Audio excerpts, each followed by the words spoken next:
सभी भक्तों को मकर संक्रांति की बहुत बहुत शुभकामनाएं। मकर संक्रांति सनातन धर्म का अत्यंत पावन पर्व है। ये केवल एक त्योहार नहीं बल्कि आध्यात्मिक जागरण, दान और पुण्य अर्जन का विशेष अवसर है। तिल को शास्त्रों में पापनाशक और अमृत तुल्य माना गया है।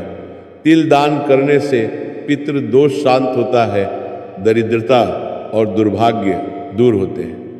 शास्त्रों में वर्णन है कि जो व्यक्ति मकर संक्रांति की कथा श्रद्धा से सुनता है उसे अनजाने में किए गए दोषों से मुक्ति मिलती है और धर्मराज तथा सूर्यदेव की कृपा प्राप्त होती है। जीवन में किए गए पापों का प्रायश्चित होता है। कथा को अंत तक अवश्य सुनें।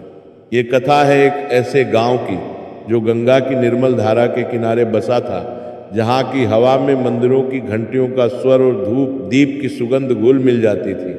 गांव का नाम था कनकधारा और यहाँ के लोग अपने सरल जीवन, अटूट विश्वास और सनातन धर्म की गहरी जड़ों से पहचाने जाते थे। कनकधारा गांव की सुबहें हमेशा एक खास तरह की होती थी। सूर्योदय से पहले ही मंदिरों से घंटियों की ध्वनि गूंजती, जो गंगा की लहरों के साथ मिलकर एक दिव्य संगीत रचती। गांव के लोग, ज्यादातर किसान और छोटे मोटे व्यापारी, अपनी दिनचर्या को धर्म से जोड़कर जीते थे। हर घर में तुलसी का पौधा होता और शाम को आरती की थाली में अगरबत्ती की खुशबू फैलती। गांव की गलियां संकरी थीं, लेकिन उनमें प्रेम और सद्भाव की चौड़ाई थी। बच्चे नदी किनारे खेलते, बुजुर्ग कथाएं सुनाते और महिलाएं घर घर जाकर एक दूसरे की मदद करती। गांव के बीच में एक प्राचीन शिव मंदिर था, जहां हर शाम भजन गूंजते और लोग अपनी समस्याओं का समाधान ढूंढते। कनकधारा की मिट्टी में जैसे धर्म की सुगंध बसी थी और हर मौसम में यहाँ की हवा में एक पवित्रता महसूस होती। सर्दियों में जब कोहरा छाया रहता तो गांव की झोपड़ियां धुंध में लिपटी दिखती, लेकिन लोगों के दिलों में विश्वास की रोशनी जलती रहती।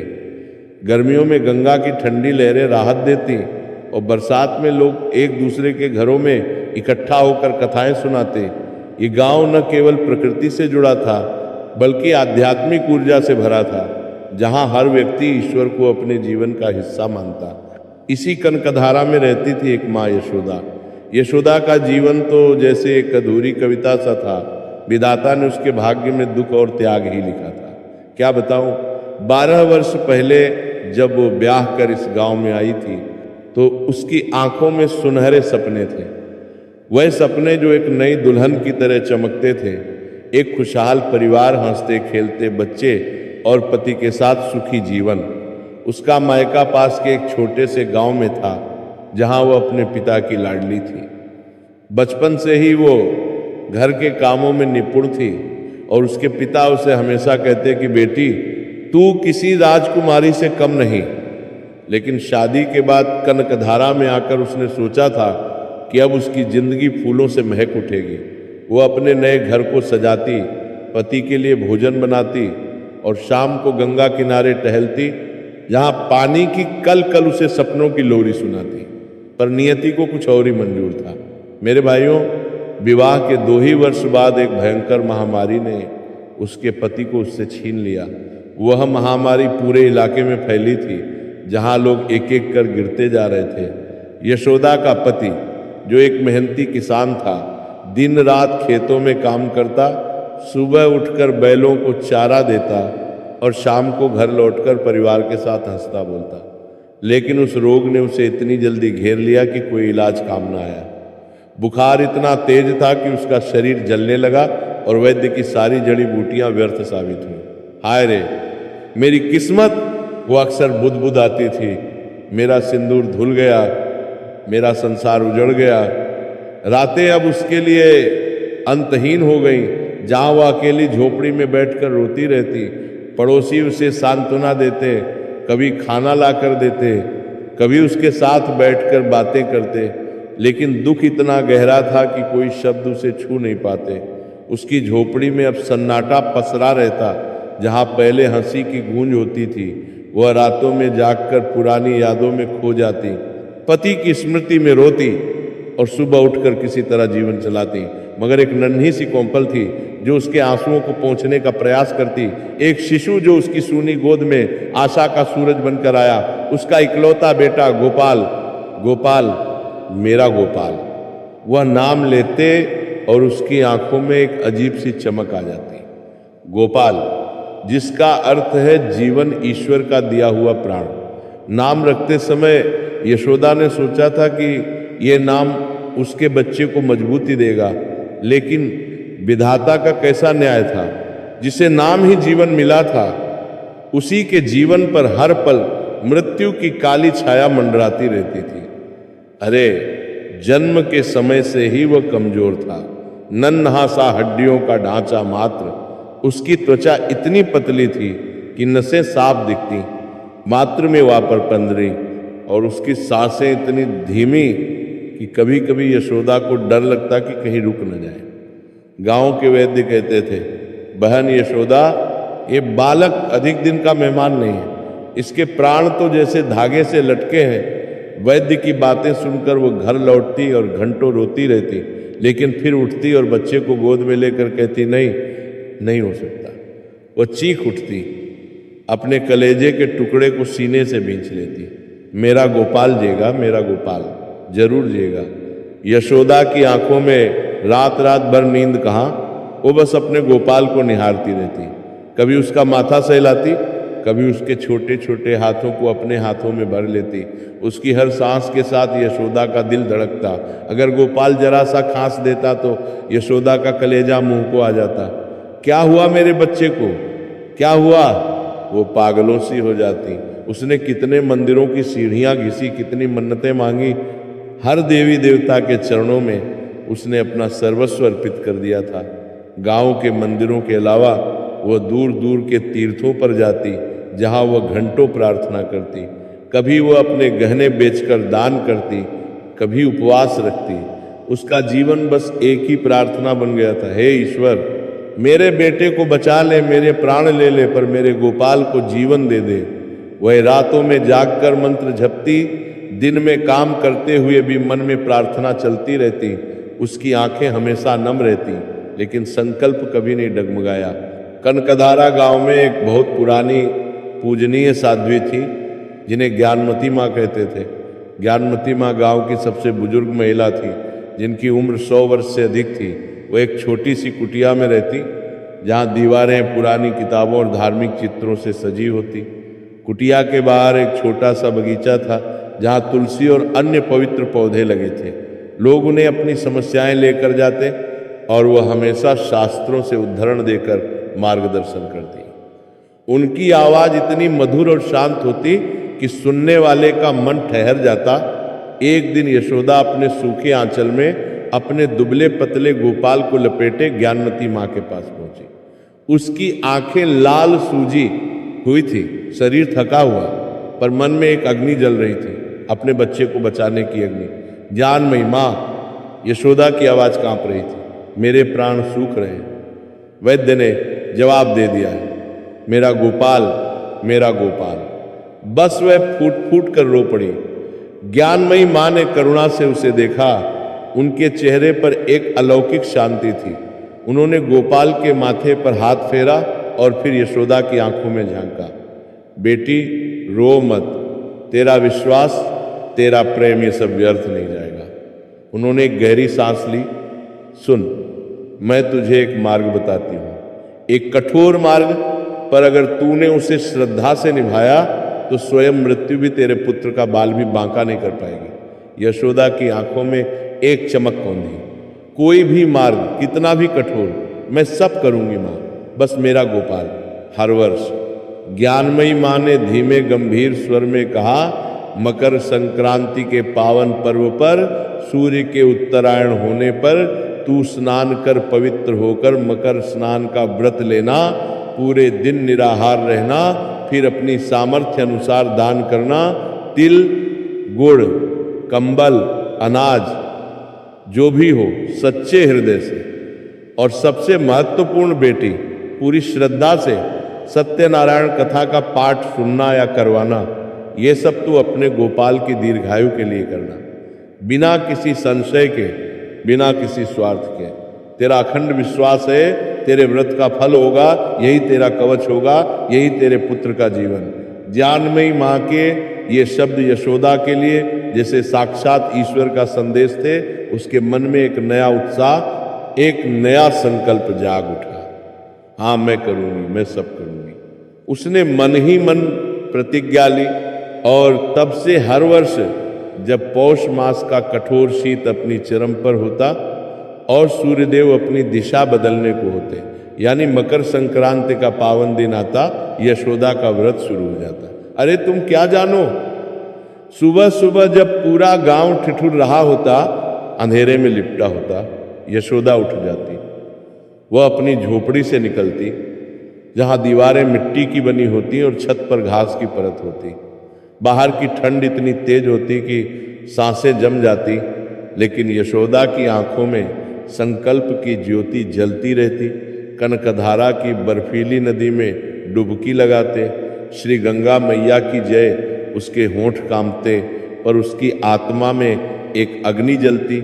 नदी का पानी इतना ठंडा होता कि शरीर सुन्न हो जाता, लेकिन वह 3 बार डुबकी लगाती, हर बार ईश्वर से प्रार्थना करती।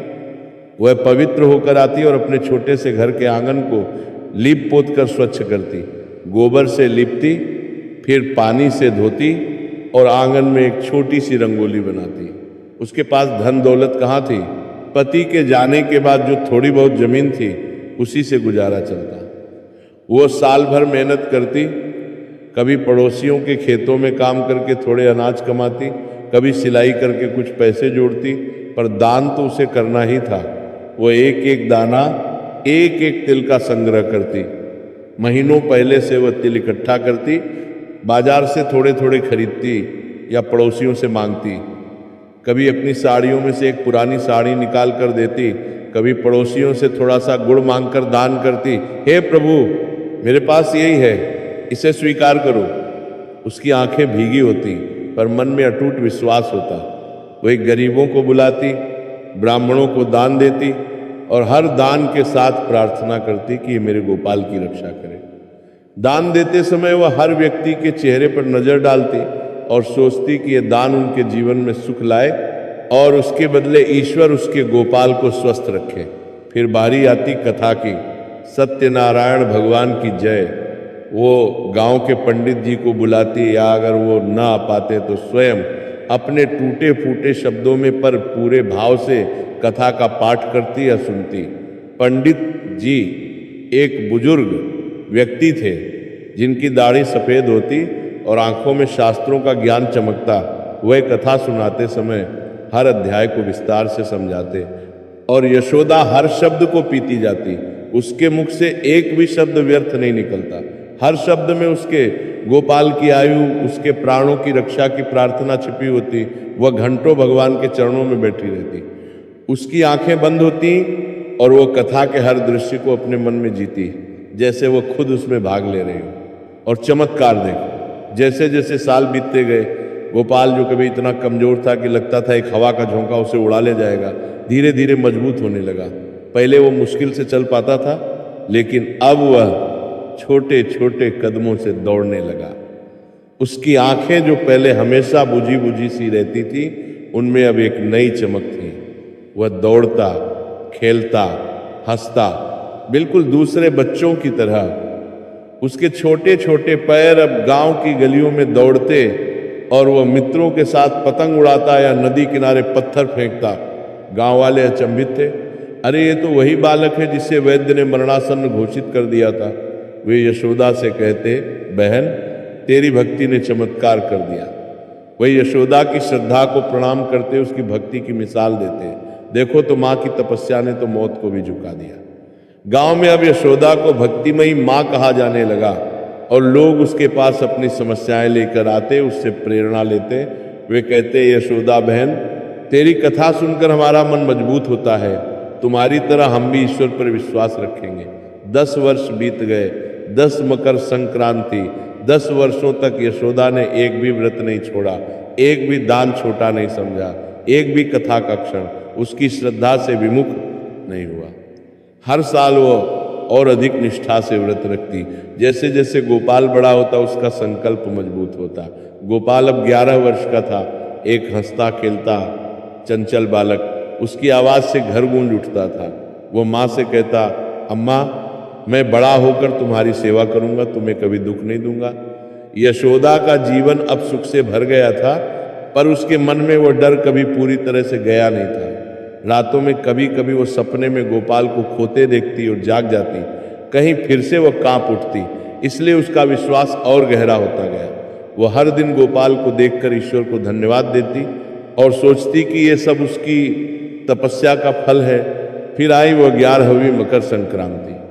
उस साल सर्दी और अधिक कड़ाके की थी। हवाएं इतनी तेज कि पेड़ झुक जाते और गंगा की लहरें ऊंची उठती। गोपाल 11 वर्ष का हो चुका था और वह अपने मित्रों के साथ गंगा किनारे खेल रहा था। उसके मित्र छोटे छोटे लड़के थे जो पतंग उड़ाते या पत्थर पानी में फेंकते। वे हंसते खेलते एक दूसरे को चुनौती देते और गोपाल सबसे आगे रहता। अचानक एक तेज हवा का झोंका आया और वो फिसल कर नदी के किनारे गिर गया। कीचड़ में सना, पानी में आधा डूबा। उसे चोट तो ज्यादा नहीं लगी, पर एक अजीब सी कंपकंपी उसके शरीर में दौड़ गई। उसके मित्रों ने उसे उठाया, हंसते हुए घर भेजा। लेकिन शाम तक वो ठीक लग रहा था। रात को उसे तेज बुखार चढ़ गया। अरे राम, यशोदा के प्राण सूख गए। ये क्या हो गया मेरे बच्चे को? उसने सारे जतन किए, गर्म पानी की पट्टियां, देसी दवाएं। वो रात भर जागकर उसके माथे पर हाथ फेरती रही, लेकिन बुखार बढ़ता गया। पर गोपाल का बुखार उतरने का नाम ही नहीं ले रहा था। उसका शरीर आग की तरह जल रहा था। गांव के वैद्य आए। उन्होंने गोपाल को देखा और उनके चेहरे पर चिंता की लकीरें उभर आई। वैद्य एक अनुभवी व्यक्ति था जिसने सालों से रोगियों का इलाज किया था। यशोदा बहन, मैं क्या कहूँ, लगता है इस बालक की आयु पूरी हो चली है। मैंने जीवन में बहुत रोगी देखे हैं, पर इसके लक्षण अच्छे नहीं हैं। अब तो बस ईश्वर ही मालिक है। वैद्य ने अपनी पोटली उठाई और चले गए। यशोदा के पैरों तले जमीन खिसक गई। नहीं, ये नहीं हो सकता। उसकी आंखें पत्थरा गईं, पर उसके अंदर कहीं से एक दृढ़ निश्चय जागा। नहीं, वैद्य कुछ नहीं जानते। मेरी तपस्या, मेरा व्रत, मेरा विश्वास वो खाली नहीं जा सकता। मेरा गोपाल ऐसे नहीं मर सकता। वो रात भर प्रार्थना करती रही गोपाल के पास बैठकर। अगले दिन ही मकर संक्रांति थी। गोपाल की हालत और बिगड़ गई थी। वह बेहोश पड़ा था, सांसें धीरे धीरे चल रही थी। यशोदा की आंखों से आंसुओं की धारा बह रही थी, पर उसके होठों पर भगवान का नाम था, प्रभु मेरे गोपाल को बचा लो, मेरा विश्वास मत तोड़ो। सुबह के 4:00 बजे थे। कड़ाके की ठंड थी। बाहर अंधेरा घना था और ठंडी हवा दरवाजों से सिसक रही थी। यशोदा ने थरथराते हाथों से गंगा में स्नान किया। पानी इतना ठंडा कि उसका शरीर नीला पड़ गया, लेकिन वो डुबकी लगाती रही। उसके मन में एक ही विचार था, आज मुझे अपना व्रत पहले से भी अधिक श्रद्धा से करना है। वह गीले वस्त्रों में ही घर लौटी और पूजा की तैयारी में लग गई। एक तरफ उसका बेटा मृत्युशैया पर पड़ा था, दूसरी ओर वो अपने हाथों से तिल और गुड़ के लड्डू बना रही थी। दान के लिए अनाज निकाल रही थी। उसके आंसू गर्म लड्डुओं पर गिर रहे थे, पर उसके हाथ नहीं रुक रहे थे। लड्डू बनाते समय वह हर एक को प्रार्थना से भरती, जैसे वे दान नहीं, उसके विश्वास के प्रतीक हों। गांव के पंडित जी आए। उन्हें गोपाल की हालत पता थी, इसलिए वे भी उदास थे। उनकी आंखें नम थीं, लेकिन यशोदा का संकल्प देखकर वे प्रभावित हुए। यशोदा ने उनसे कथा कहने का अनुरोध किया। पंडित जी, मेरे पास धन नहीं है, पर मेरी श्रद्धा है। आज मेरी कथा को और अधिक भाव से कहिएगा। पंडित जी, मेरा गोपाल ठीक हो जाएगा। मैं जानती हूँ। पंडित जी ने देखा यशोदा के चेहरे पर एक अजीब सी अलौकिक शक्ति थी। वह रो रही थी, पर उसकी आंखों में कोई भय नहीं था, सिर्फ अटूट विश्वास था। पंडित जी ने सत्यनारायण कथा का पाठ शुरू किया। बोलिए श्री सत्यनारायण भगवान की जय। कथा की शुरुआत में उन्होंने सत्यनारायण भगवान की महिमा बताई, कैसे वे भक्तों की रक्षा करते हैं। यशोदा हर शब्द को सुनती, उसके मन में गोपाल की छवि घूमती। वो कथा के हर भाग को अपने जीवन से जोड़ती और सोचती कि जैसे कथा में भगवान ने चमत्कार किए, वैसे ही उसके गोपाल पर भी कृपा होगी। और इधर जब यशोदा कथा सुन रही थी, उधर एक और घटना घट रही थी। मेरे भाइयों, एक ऐसी घटना जो इतिहास में विरली ही घटी है। गोपाल जो अपने बिस्तर पर जीवन और मृत्यु के बीच झूल रहा था, उसकी सांसें बहुत धीमी हो गई थी। उसकी आत्मा धीरे धीरे शरीर छोड़ने की तैयारी में थी। उसी क्षण, उसी पल कनकधारा गांव के ऊपर आकाश में एक अजीब सा परिवर्तन हुआ। बादल घने हो गए, हवा रुक सी गई और एक सन्नाटा छा गया। हवा में अचानक एक भयंकर ठंडक घुल गई, जैसे स्वयं काल आ गया हो। गांव के कुछ वृद्ध जिनकी आध्यात्मिक आंखें खुली थीं, वे कांप उठे। देखो रे, ये कैसा काला अंधेरा छा रहा है। वे भयभीत थे, अपने घरों में छिप गए, प्रार्थना करने लगे। और फिर अचानक दो भयंकर आकृतियां आकाश से धरती पर उतरी। वे थीं स्वयं धर्मराज यम के दूत, भयानक काले। उनकी आंखें अंगारों सी दहक रही थी। उनके हाथ में पाश था जो प्राणों को खींचने के लिए बना था। उनके शरीर विशाल थे, काले वस्त्रों में लिपटे, और उनके कदमों से धरती कांपती। हर हर महादेव। उनके कदम जमीन पर पड़ते ही कंपन सा हुआ। वे सीधे गोपाल के घर की ओर बढ़े। उनके लिए एक सामान्य कार्य था। हजारों लाखों प्राणों को उन्होंने हर दिन उनके नियत समय पर हर लिया था। वे धर्मराज के आदेश का पालन करने आए थे। गोपाल की आयु आज पूर्ण हो चुकी थी। वे गोपाल के बिस्तर के पास पहुंचे। गोपाल का नन्हा सा शरीर बेजान पड़ा था। उसकी आंखें अधखुली थीं और उनमें एक अजीब सी चमक थी। शायद अंतिम विदाई की। दूतों ने अपना पाश उठाया, गोपाल की आत्मा को खींचने के लिए तैयार हुए। रुको! एक गगनभेदी आवाज, एक ऐसी गर्जना जिसने समस्त ब्रह्मांड को हिला दिया। क्या दूतों के हाथ जहां थे वहीं ठिठक गए। उनके भीतर भय समा गया। ये आवाज किसकी थी? इतनी प्रबल, इतनी शक्तिशाली। आकाश में एक तेज प्रकाश पुंज फैला। वह प्रकाश इतना दिव्य था कि दूतों की आंखें चौंधिया गईं और उस प्रकाश के बीच से एक तेजस्वी आकृति प्रकट हुई। उनके सिर पर स्वर्ण मुकुट, हाथों में दंड और नेत्रों में त्रिभुवन का न्याय। अरे, वे तो स्वयं धर्मराज थे। धर्मराज का रूप इतना भव्य था कि पूरा आकाश उनके तेज से रोशन हो गया।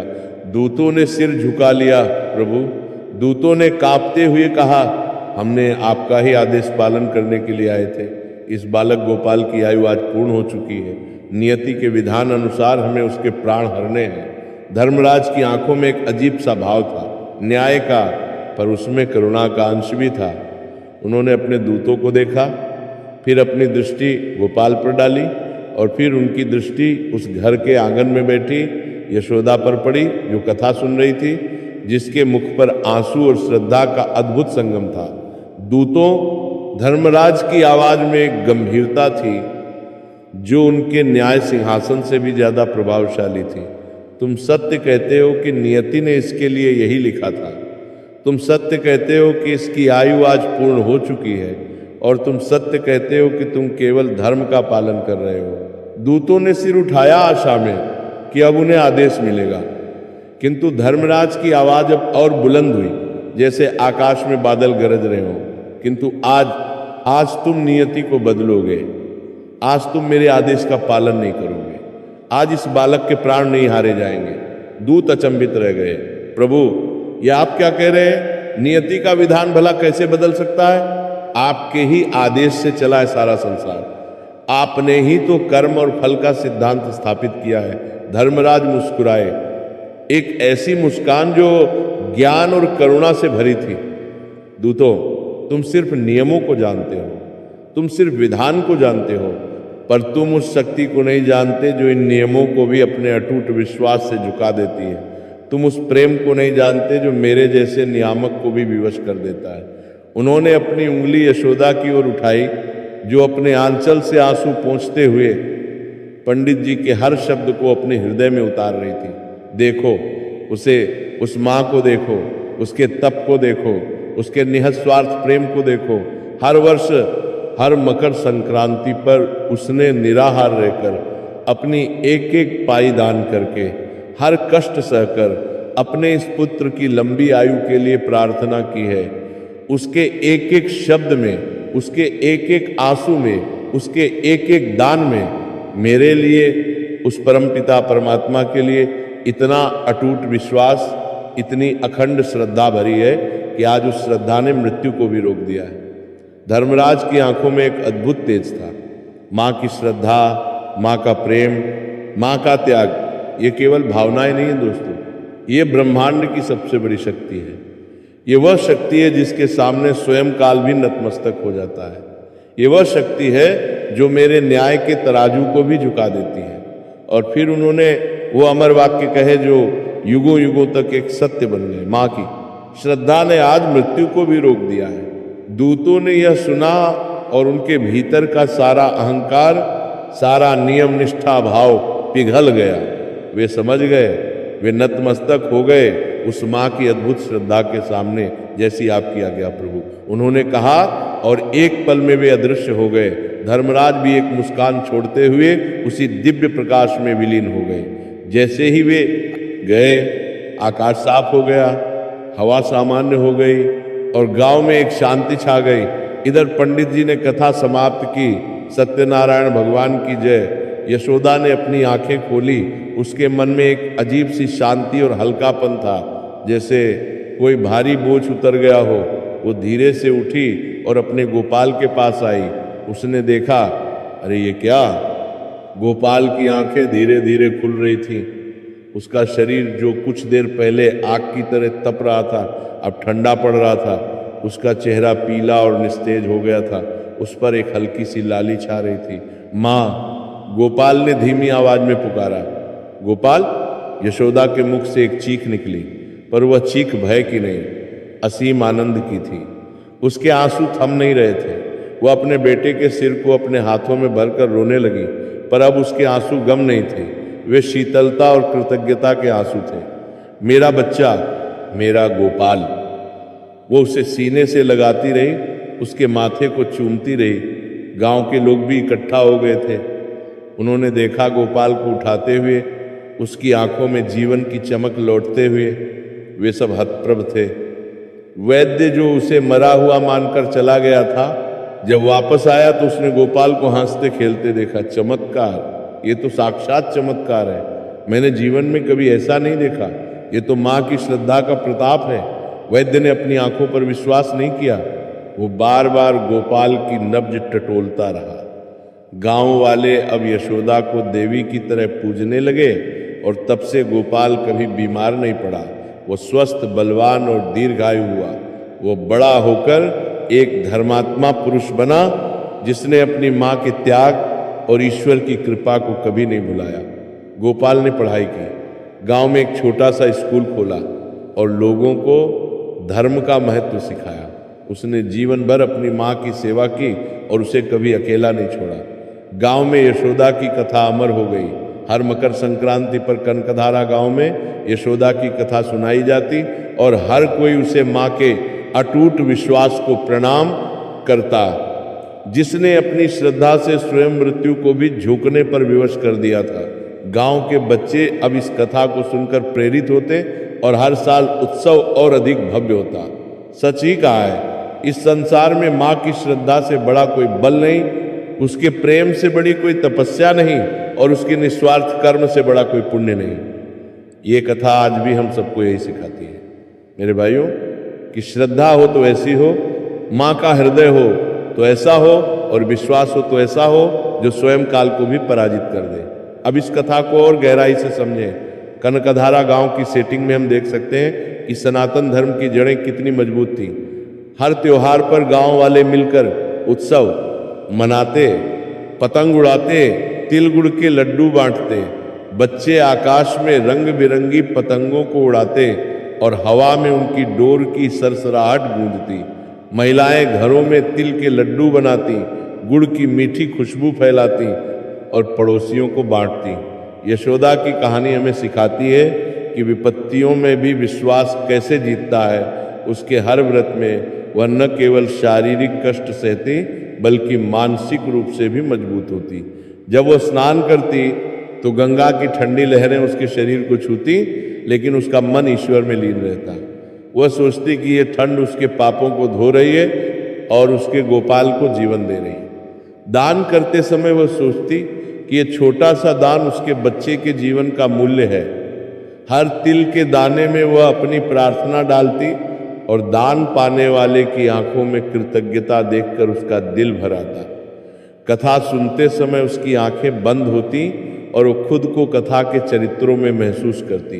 वो सोचती कि जैसे कथा में भगवान ने भक्तों की रक्षा की, वैसे ही उसके गोपाल की रक्षा होगी।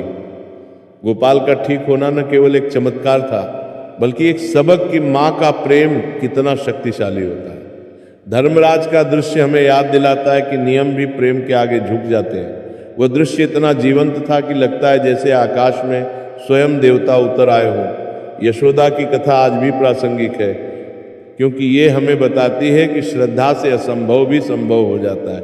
हर मकर संक्रांति पर जब सूर्य उत्तरायण होता तो यशोदा का उदाहरण हमें दान, व्रत और कथा के महत्व को याद दिलाता। गांव में अब एक छोटा सा मंदिर बन गया था, जहां यशोदा और गोपाल की मूर्ति स्थापित थी और लोग वहां प्रार्थना करते हैं। मंदिर की दीवारों पर कथा की चित्रकारी थी, जो हर दर्शन करने वाले को प्रेरित करती। गोपाल बड़ा होकर कहता, अम्मा, तुम्हारी वजह से मैं जीवित हूं और मैं तुम्हें कभी अकेला नहीं छोड़ूंगा। वह रोज अपनी माँ के पैर छूता और शाम को उसके साथ कथा सुनता। यशोदा की आखिरी सांस तक गोपाल ने उसकी सेवा की और कथा को पीढ़ी दर पीढ़ी फैलाया। वो गांव के बच्चों को कथा सुनाता और कहता कि माँ की श्रद्धा से बड़ा कुछ नहीं। ये कथा न केवल धार्मिक है, बल्कि मानवीय भावनाओं की गहराई को छूती है। माँ का त्याग, बच्चे का प्रेम, ईश्वर की कृपा, सब कुछ इसमें समाहित है। मकर संक्रांति के दिन सूर्यदेव धनु राशि से निकलकर मकर राशि में प्रवेश करते हैं। इसे उत्तरायण का आरंभ माना जाता है, जब दिन धीरे धीरे लंबे होने लगते हैं और सूर्य की किरणें पृथ्वी पर अधिक समय तक अपनी स्वर्णिम चमक बिखेरती हैं। शास्त्रों में सूर्य को जीवन, ऊर्जा और आत्मा का कारक कहा गया है, क्योंकि वह समस्त प्राणियों को प्रकाश, गर्मी और जीवन शक्ति प्रदान करता है, बिना किसी भेदभाव के। शास्त्रों में यह भी उल्लेख है कि दानम भोगो नाशो गतय भवन्ति तस्य, अर्थात धन की तीन ही गतियां हैं, दान, भोग या नाश। यदि दान किया जाए तो वह पुण्य फल देता है, भोग से सुख मिलता है और नाश से सब व्यर्थ हो जाता है। इस दिन किया गया दान 100 गुना फल देता है, क्योंकि उत्तरायण में देवताओं का समय शुरू होता है और पुण्य कर्मों का महत्व कई गुना बढ़ जाता है, जैसे कि सूर्य की किरणें अधिक तीव्र हो जाती हैं। कथा को अंत तक अवश्य सुने, क्योंकि यह एक ऐसी कहानी है जो श्रद्धा, दान की शक्ति और मातृत्व के अटूट प्रेम को दर्शाती है, जो हमें सिखाती है कि सच्ची भक्ति से असंभव भी संभव हो सकता है। ये कथा है एक ऐसे गांव की जो प्रकृति की गोद में बसा तो था, लेकिन समय की कसौटी पर अत्यंत कठोर परीक्षाओं से गुजर रहा था। गांव की हरी भरी पहाड़ियां, बहती नदी के किनारे बसे छोटे छोटे घर और चारों ओर फैले खेतों में जहां सूर्य अपनी स्वर्णिम आभा बिखेरता था, वहीं जीवन की धूप छांव में गरीबी का घना अंधेरा अक्सर छिपकर वार करता था। गांव के लोग मेहनतकश थे, लेकिन सूखे की मार, बाढ़ की तबाही और बीमारियों की चपेट ने उन्हें हमेशा संघर्ष की आग में झुलसाया रखा। इसी गांव की धूल धूसरित संकरी गलियों में, जहां हवा में मिट्टी की सौंधी महक फैली रहती थी, एक छोटी सी झोपड़ी थी जो बांस और घास से बनी हुई थी। उस झोपड़ी में एक माँ रहती थी। उसका नाम यशोदा था, लेकिन जीवन में यश और सुख की किरणें मीलों दूर लगती थी, जैसे कोई दूर क्षितिज पर छिपी हुई हो। उसकी गोद में एक छोटा सा लाल था कान्हा, जिसकी भोली भाली आंखें संसार के सारे दुख दर्द से पूरी तरह अनजान थीं। वे आंखें बस अपनी माँ की सूनी, थकी हुई आंखों में ही अपना पूरा संसार पाती थीं, जैसे कोई बच्चा माँ की छाया में सारी दुनिया भूल जाता है। और उसकी छोटी छोटी हंसियां झोपड़ी की उदासी को थोड़ी देर के लिए रोशन कर देती थी। वो क्या दिन थे जब कान्हा छोटा था, बिल्कुल एक नन्हा सा फूल जैसा जो अभी अभी खिला हो। तब यशोदा की आंखें सिर्फ ममता से नहीं, बल्कि एक अथाह पीड़ा से भी भरी रहती थी, जो उसके चेहरे पर हर वक्त एक गहरी रेखा की तरह उभरी रहती थी। उसका पति, जो गांव का एक मेहनती किसान था, हमेशा सुबह से शाम तक खेतों में पसीना बहाता एक भयानक बीमारी की भेंट चढ़ गया था। वो बीमारी ऐसी आई जैसे कोई काला बादल जो अचानक छा गया और सब कुछ बहा ले गया। सब कुछ लुट गया था, खेत खलिहान जहाँ कभी हरी फसलें लहलहाती थी, घर बार जहाँ कभी हंसी ठिठोली गूंजती थी, सब कुछ बस बचा था तो एक टूटा फूटा आशियाना जहाँ दीवारों में दरारें थीं और छत से बरसात में पानी टपकता था, और कान्हा की किलकारियाँ जो उसकी हर सांस का आधार थीं, जैसे कोई आखिरी उम्मीद की लौ। यशोदा ने अपनी टूटी हुई चूड़ियों के साथ अपने सारे सपनों को भी तोड़ दिया था। वे सपने जो कभी एक खुशहाल परिवार के थे, जहाँ बच्चे हंसते खेलते और पति के साथ शाम की चाय होती, अब उसका एक ही सपना था, अपने कान्हा को भरपेट भोजन देना, उसे सर्दी की ठंडी हवाओं से बचाना जहाँ वो कांप न जाए, और उसे एक ऐसा जीवन देना जो उसने खुद कभी सोचा भी न था, एक जीवन जहाँ दुख की छाया न पड़े।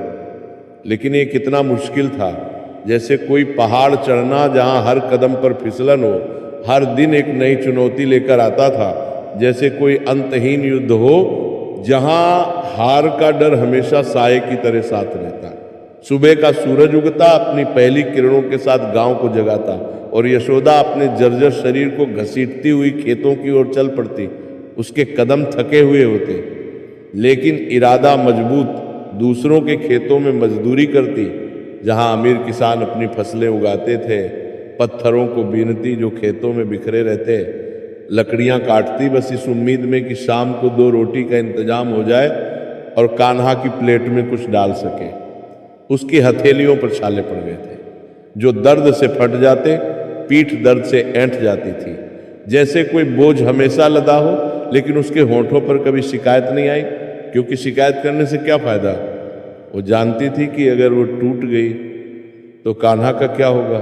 उसका कान्हा जो दिन भर मिट्टी में खेलता, अपनी छोटी उंगलियों से मिट्टी के घर बनाता, अपनी माँ के आने का इंतजार करता रहता, और दूर से उसकी आहट सुनकर चहक उठता जब शाम को यशोदा लौटती, उसके कंधों पर थकान का बोझ।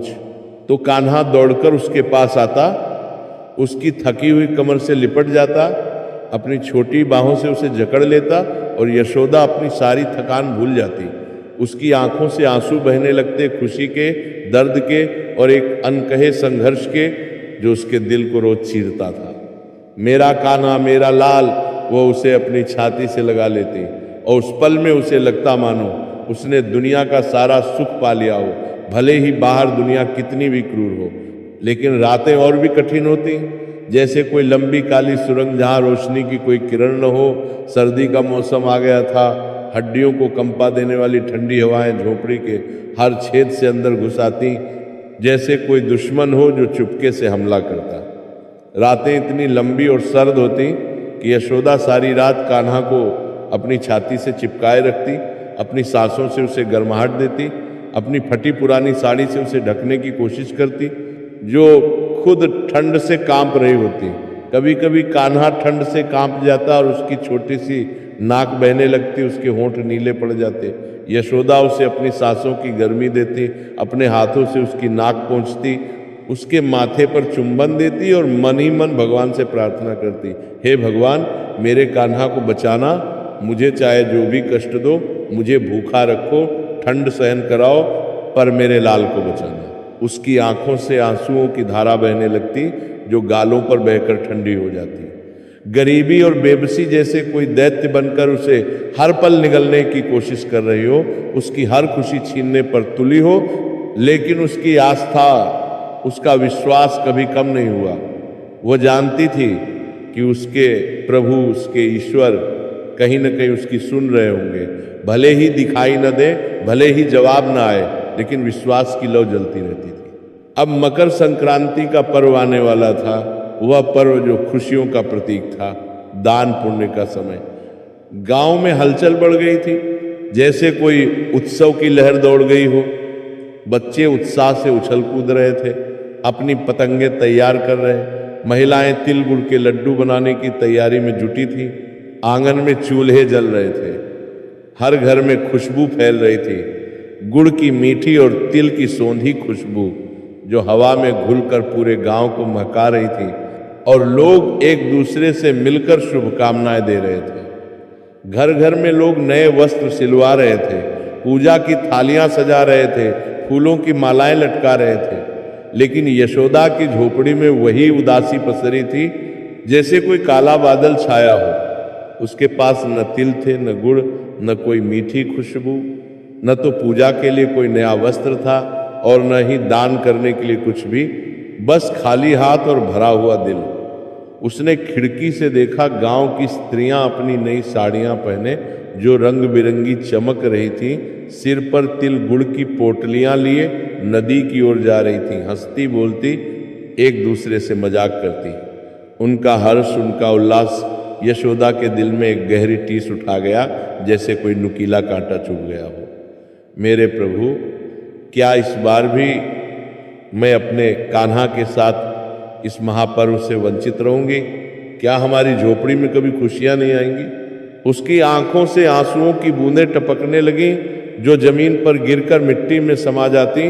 वह कितनी मजबूर थी, कितनी असहाय। उसके हाथ खाली थे, लेकिन दिल में एक आग जल रही थी। कान्हा, जो अपनी माँ की गोद में बैठा था, खेलते खेलते रुक गया और उसने यशोदा की आंखों में आंसू देख लिए। माँ, क्यों रो रही हो? उसकी छोटी उंगली ने यशोदा के गाल पर गिरे आंसू को पोंछने की कोशिश की। उसकी मासूम आंखें चिंता से भर गईं। गांव में सब लड्डू बना रहे हैं, हमें भी लड्डू मिलेंगे ना माँ? उस मासूम सवाल ने यशोदा के दिल को चीर दिया, जैसे कोई तीर सीधा हृदय में उतर गया। वो उसे क्या जवाब देती? वो उसे कैसे समझाती कि उनके पास कुछ भी नहीं है, कि गरीबी ने सब छीन लिया है? हाँ बेटा, मिलेंगे, यशोदा ने एक फीकी मुस्कान के साथ कहा, लेकिन उसके भीतर जैसे तूफान उठ रहा था, आंसुओं का सैलाब जो रुकने का नाम नहीं ले रहा था। कैसे मिलेंगे? कहाँ से लाओगी? मेरे कान्हा को खुश करने के लिए भी मेरे पास कुछ नहीं। वह झोपड़ी के कोने में जाकर बैठ गई, अपनी साड़ी के पल्लू से मुंह ढक लिया और अपनी सारी पीड़ा को अपने अंदर समेटने की कोशिश करने लगी। उसने आंखें बंद कर ली और उसके सामने कान्हा का भूखा चेहरा तैरने लगा। उसकी मासूम मुस्कान, उसकी भोली आंखें, उसका मन तड़प उठा, जैसे कोई माँ का दिल रोज टूटता हो।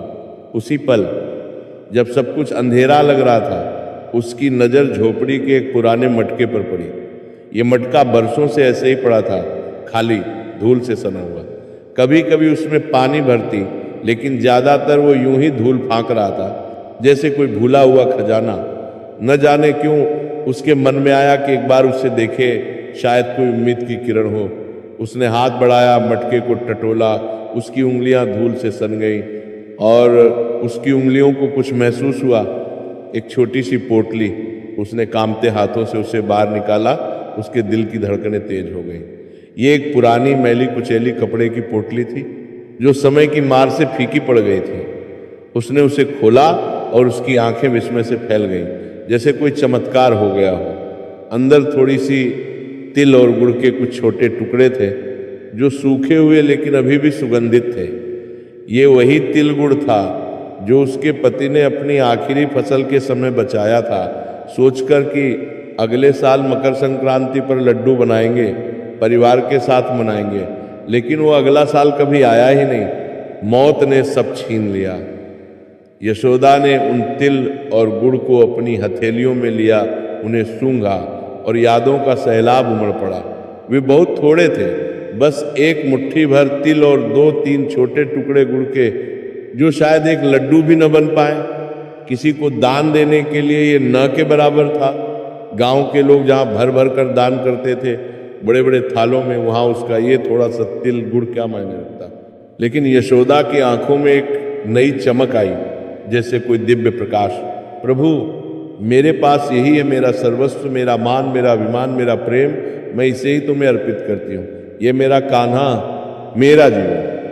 उसने उन तिल और गुड़ को अपनी छाती से लगा लिया, जैसे कोई सबसे कीमती चीज हो।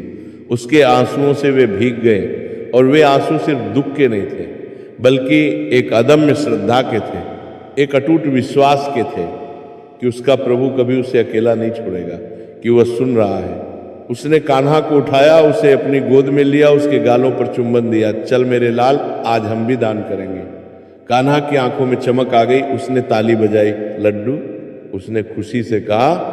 उसकी छोटी आंखें चमक उठी। यशोदा मुस्कुराई, एक ऐसी मुस्कान जो आंसुओं से भीगी हुई थी, लेकिन उसमें एक अटल विश्वास था, जैसे कोई मजबूत दीवार। उसने सिर पर उस थोड़ी सी पोटली को रखा और नदी की ओर चल पड़ी। रास्ते में ठंडी हवाएं उसके चेहरे को छू रही थी, पेड़ों की पत्तियां सरसराती, लेकिन उसका दिल गर्म था, श्रद्धा से भरा। नदी के घाट पर भीड़ थी, लोग हंसते बोलते पूजा करते, स्त्रियां स्नान कर रही थी, सूर्य देव को अर्घ्य दे रही थी। ओम सूर्याय नमः की ध्वनि वातावरण में गूंज रही थी, जैसे कोई दिव्य संगीत हो जो हृदय को छू ले। यशोदा ने अपनी टूटी फूटी साड़ी में कान्हा को गोद में लिए एक कोने में खड़ी होकर इस दृश्य को देखा। उसकी आंखें भर आईं, लेकिन वो रुकी नहीं।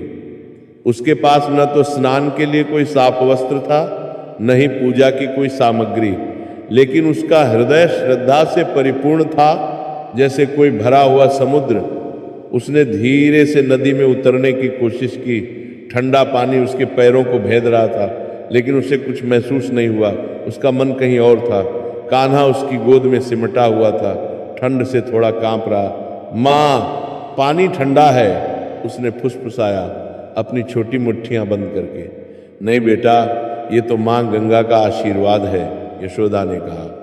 और अपनी आंखों में उमड़ते आंसुओं को रोकते हुए उसने सूर्य देव की ओर देखा, जहां सूरज अपनी किरणें बिखेर रहा था। उसने कामते हाथों से अपनी तिल गुड़ की पोटली खोली।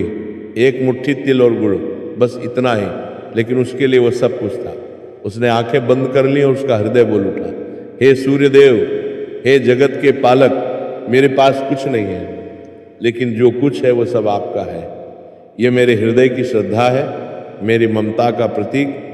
मेरी इस तुच्छ भेंट को स्वीकार करें, मेरे कान्हा को सद्बुद्धि दे, उसे शक्ति दे और मुझे इतनी सामर्थ्य दे कि मैं उसे एक अच्छा जीवन दे सकूं। मैं किसी धन की लालची नहीं प्रभु, बस मेरे बच्चे को सुख और सम्मान मिले, वह कभी दुख न देखे। उसकी आवाज कांप रही थी, होंठ फड़फड़ा रहे थे, आंखों से झरझर आंसू बह रहे थे, जैसे कोई नदी उफान पर हो। और उन आंसुओं के साथ उसने वो मुट्ठी भर तिल और गुड़ नदी के पवित्र जल में प्रवाहित कर दिया। धूप के देव, ये तेरा ही है, इसे अपनाना। ये मेरे सारे भाव, सारी भावनाएं हैं, मेरे अंतर मन की वेदना, मेरे हृदय की पुकार, मेरी हर सांस का समर्पण। जैसे ही वे तिल और गुड़ जल में विलीन हुए, यशोदा को लगा मानो उसके हृदय से एक भारी बोझ उतर गया हो, जैसे कोई जंजीर टूट गई हो। उसे एक अजीब सी शांति मिली। ये शांति ऐसी थी जैसे बरसों की प्यासी धरती पर अचानक अमृत की वर्षा हो गई हो और सब कुछ शांत हो गया। लेकिन ये क्या? जैसे ही उसने जल से बाहर कदम रखा, उसके पैर अभी भी ठंडे पानी से भीगे हुए। उसने देखा कि एक वृद्ध साधु उसकी ओर ही आ रहे हैं। साधु का चेहरा तेजोमय था, जैसे सूर्य की किरणें उसमें समाई हों। उनकी आंखों में एक दिव्य चमक थी और उनके माथे पर एक अद्भुत आभा थी जो चारों ओर प्रकाश फैला रही थी। उनके वस्त्र साधारण थे, सफेद धोती और चादर, लेकिन उनकी चाल में एक अलौकिक शक्ति थी, जैसे कोई देवता धरती पर उतर आए हों। यशोदा ने उन्हें देखा और सहसा उसके मन में श्रद्धा उमड़ पड़ी, जैसे कोई ज्वाला जल उठी हो। ये कोई साधारण साधु नहीं है, उसने सोचा। उसका दिल धड़क उठा। साधु उसके पास आए और रुके। उनकी दृष्टि यशोदा के थके हुए चेहरे और कान्हा की ओर गई, जो अब भी उसकी गोद में सिमटा हुआ था, थोड़ा डरा हुआ। बेटी, साधु की आवाज में जैसे अमृत घुला हुआ था, शांत और मधुर। क्या तूने अभी अभी सूर्य देव को अर्घ्य दिया? यशोदा ने सिर झुका लिया, अपनी साड़ी का पल्लू ठीक किया। जी महाराज, मेरे पास कुछ भी नहीं था, बस थोड़े से तिल और गुड़ थे। मेरी सामर्थ्य नहीं थी, लेकिन श्रद्धा थी, मैंने वही अर्पित किए। उसकी आवाज में एक अजीब सी विनम्रता थी, जैसे कोई भिखारी राजा के सामने हो। और तूने क्या मांगा बेटी? साधु ने पूछा। उनकी आंखों में एक रहस्यमयी मुस्कान थी जो रहस्य खोलने वाली लग रही थी। यशोदा की आंखें भर आईं। उसने कान्हा को और कसकर पकड़ा। क्या मांगती महाराज? मेरे पास मांगने को भी कुछ नहीं था, बस इतना कि मेरे कान्हा को सुख मिले, उसे सम्मान मिले और मुझे इतनी शक्ति मिले कि मैं उसे पाल सकूं। मेरे लिए तो मैंने कुछ भी नहीं मांगा, बस उसके लिए। साधु ने एक गहरी सांस ली और उनकी आंखों में करुणा और प्रसन्नता दोनों एक साथ उमड़ पड़े, जैसे कोई सागर उफान पर हो। बेटी, तेरी श्रद्धा, तेरी पवित्रता, तेरे निर्मल हृदय ने सूर्य देव को प्रसन्न कर दिया है। यशोदा ने विस्मित होकर ऊपर देखा, उसका मुंह खुला रह गया। क्या क्या कह रहे हैं आप महाराज? साधु ने प्रेम से कान्हा के सिर पर हाथ फेरा, जैसे आशीर्वाद दे रहे हो, और फिर यशोदा की ओर मुड़कर बोले, हाँ बेटी, मैं स्वयं सूर्य देव हूं। मैं तुम्हारी इस अदम्य श्रद्धा से अत्यंत प्रसन्न हूं। तुमने अपनी निर्धनता में भी जो दान दिया वो किसी राजा महाराजा के स्वर्ण दान से भी बढ़कर है, क्योंकि वो हृदय से था। तुमने अपने लिए कुछ नहीं मांगा, बस अपने पुत्र के लिए सुख और सम्मान मांगा, और यही तो एक माँ का सच्चा प्रेम है। ये स्वार्थ रहित प्रेम ही मुझे सबसे अधिक प्रिय है, क्योंकि ये शुद्ध है। यशोदा के पैरों तले जमीन खिसक गई। वह कांप उठी जैसे कोई भूकंप आ गया हो। सूर्यदेव स्वयं उनके सामने एक साधु के वेश में खड़े थे। उसकी आंखें बंद हो गईं और उसके हृदय से एक चीख निकली, हे प्रभु, हे मेरे स्वामी, आपने मेरी पुकार सुन ली। वह जमीन पर गिरकर साधु के चरणों में लिपट गई। उसके आंसू उनके पैरों को भिगो रहे थे। उसके आंसू रुकने का नाम नहीं ले रहे थे। ये दुख के आंसू नहीं थे, ये तो कृतज्ञता के, विश्वास के, प्रेम के आंसू थे जो वर्षों की पीड़ा को धो रहे थे। साधु ने उसे उठाया, उठो बेटी, अब रो मत। आज से तुम्हारे जीवन में कोई दुख नहीं रहेगा। मैं तुम्हें वरदान देता हूं कि तुम्हारे घर में सुख, समृद्धि और सम्मान का वास होगा। तुम्हारा कान्हा बड़ा होकर एक यशस्वी, ज्ञानी और धर्मात्मा पुरुष बनेगा। ये केवल तुम्हारा नहीं, इस गांव का, इस समाज का नाम रोशन करेगा। तुम्हारी संतानें फले फूलेंगी और तुम्हारी यशोगाथा युगों युगों तक सुनाई जाएगी। तुम्हारी श्रद्धा ने आज तुम्हारे भाग्य को बदल दिया है। जाओ बेटी, अब तुम्हारा जीवन, तुम्हारे कान्हा का जीवन सूर्य की तरह चमकेगा, कभी न डूबेगा। साधु ने आशीर्वाद दिया और फिर धीरे धीरे उनकी अलौकिक काया अदृश्य होने लगी, जैसे कोई बादल में घुल जाए। यशोदा उन्हें देखती रही, उसकी आंखें खुली की खुली रह गईं। वो वहीं खड़ी रही, अपनी गोद में कान्हा को लिए हुए, जैसे किसी सपने में हो, जहां सब कुछ अविश्वसनीय हो। सूर्यदेव, सूर्यदेव, उसके मुंह से बस यही शब्द निकल रहे थे। उसके पूरे शरीर में एक नई ऊर्जा का संचार हो गया था, जैसे कोई नई जीवन शक्ति मिल गई हो। उसे लगा जैसे बरसों का बोझ उतर गया हो। एक नई सुबह, एक नई किरण उसके जीवन में फूट पड़ी थी, जो कभी न बुझने वाली थी। यशोदा ने कान्हा को और कसकर अपनी छाती से लगा लिया। मेरा लाल, हमारा भाग्य बदल गया बेटा। भगवान ने सुन ली हमारी हर प्रार्थना। वो एक खुशी से पागलों की तरह हंसने लगी और उसकी आंखों से बहते आंसू अब सिर्फ आनंद के थे, जैसे कोई नदी बह रही हो। अगले कुछ दिन यशोदा को लगा जैसे वो किसी सपने में जी रही हो, जहाँ हर चीज़ बदल गई हो। उसे बार बार साधु के शब्द याद आते, तुम्हारे घर में सुख, समृद्धि और सम्मान का वास होगा। लेकिन कैसे? वह तो आज भी उतनी ही निर्धन थी, झोपड़ी वही थी, पर उसके मन में एक अजब सी शांति थी, एक अटूट विश्वास जो उसे आगे बढ़ने की ताकत दे रहा था। एक दिन जब वह दूसरों के खेतों में काम कर रही थी, पसीना बहाते हुए, तो उसे एक पुरानी कुदाल मिली। जंग लगी, लेकिन मजबूत गांव के जमींदार का वह खेत बरसों से परती पड़ा था। कोई उसमें काम नहीं करता था, क्योंकि वो बंजर लगता था।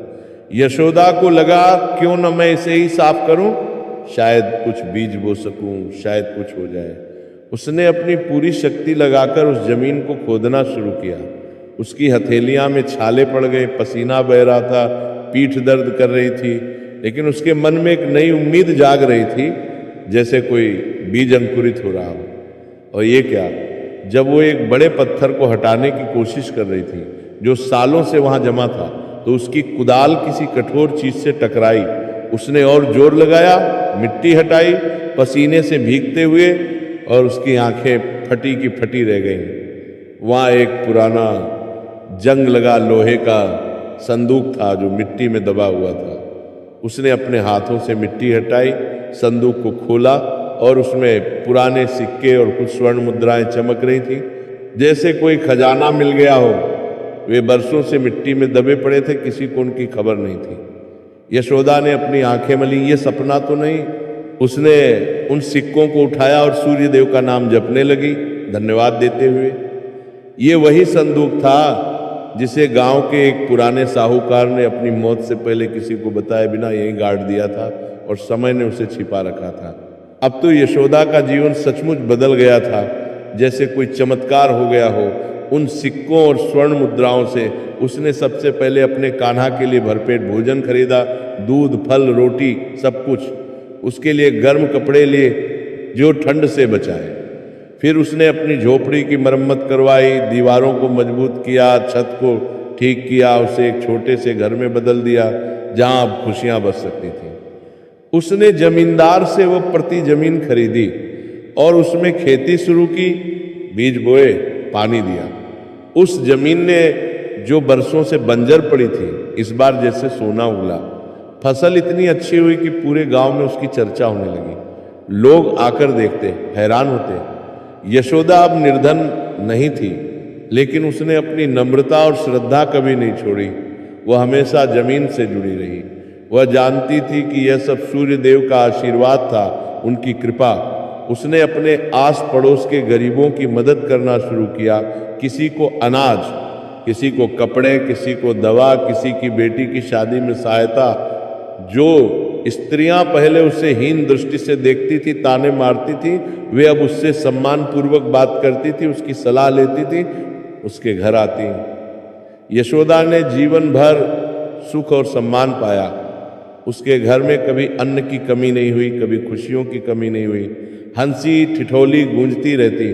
वह हमेशा विनम्र रही और दान पुण्य करती रही। हर पर्व पर गरीबों को बुलाती। उसकी कथा गांव-गांव फैल गई। लोग उसे पुण्य आत्मा मान कहकर पुकारते थे और उसकी कहानी सुनाते।